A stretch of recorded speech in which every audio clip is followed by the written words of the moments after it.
Hi everyone, I'm Florian Caullery from TII, Technology Innovation Institute. Today I'll talk about zero trust hardware design for embedded systems. First I will present what's TII. So TII is a research and development center in Abu Dhabi, the capital of United Arab Emirates. We're really like applied research center. What we do is that we try to develop products and solutions for the problems of the Middle East regions. We're really focusing on like having real outputs, not just research and papers. And inside of TII there are like 10 centers. We have like a quantum research center, renewable energy, AI things, which is famous for the Falcon LLM,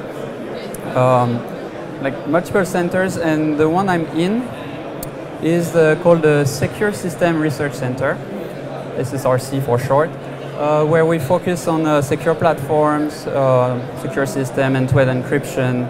But our main focus right now is about drones application, and especially autonomous drones.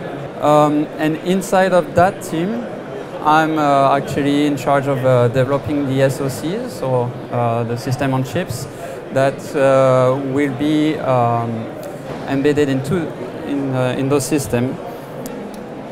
And as I say today, I want to talk about the zero trust approach that we're going for that.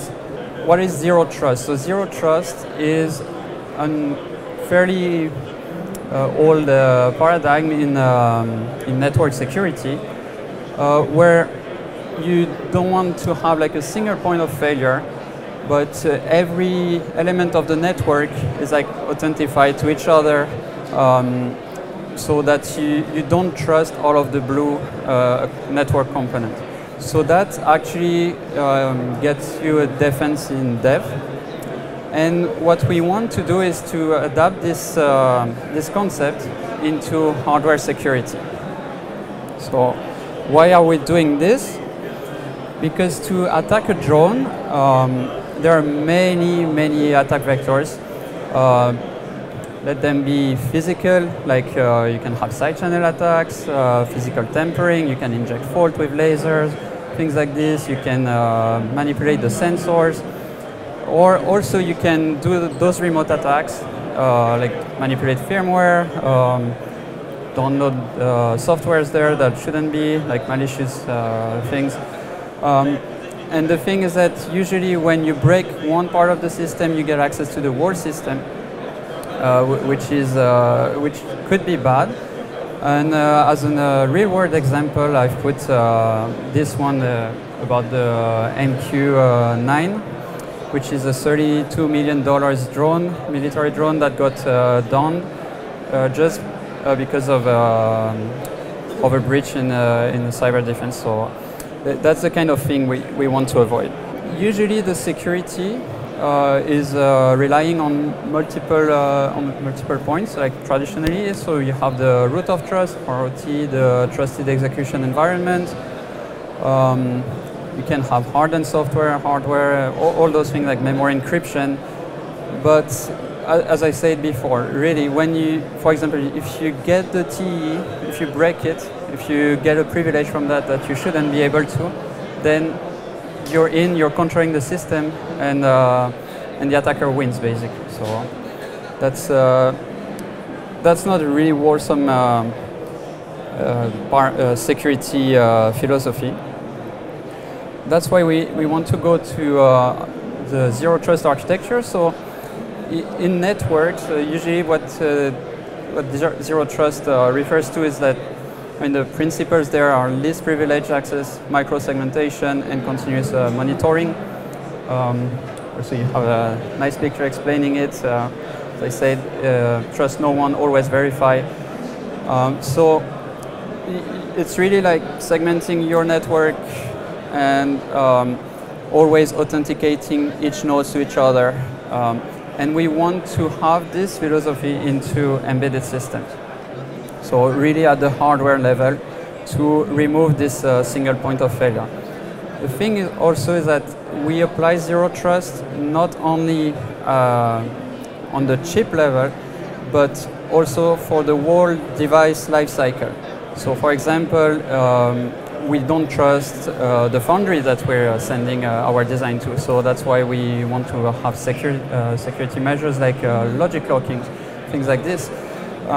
Really, our approach to security is just before like the design phase until the end of the life. So that's our goal. We don't claim to be there yet, but we're having an effort there, which translate into those SoCs. So for now we have two SoCs that are taped out. So the first one is Shaheen that you see on the left of the screen. So that's our first test chip that you can see on the booth. So that was developed with Caullery University mostly. So we had logic locking there, but very few security because, as I said, it's a test chip. And it's all RISC-V based. So it had CVA6, one CVA6, a pulp cluster, and really that was our first try. And then a month and a half ago we taped out AlSacker. So AlSacker is our first SoC that has like security really embedded in that because we have an OpenTitan integrated in it. So it has an IBEX inside. We have two CVA6 processor. We have a pulp cluster also. It's all RISC-V based. And we also had like logic locking. We had the hypervisor extension, things like this.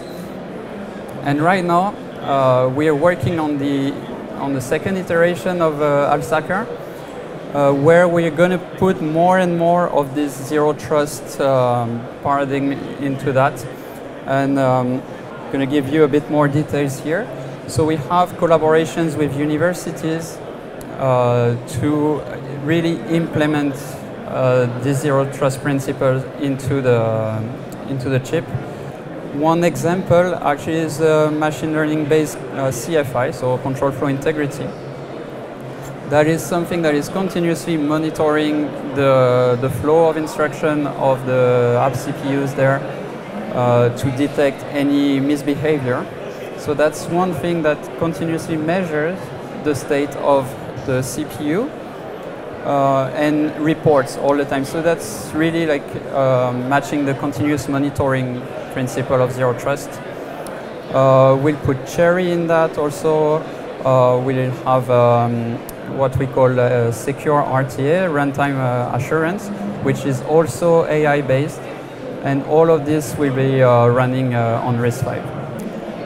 Okay, so one thing important about AlSacker that I haven't mentioned is that it's all open source. You can find it on this address on GitHub. For now, it's the V1, obviously, that you can find there.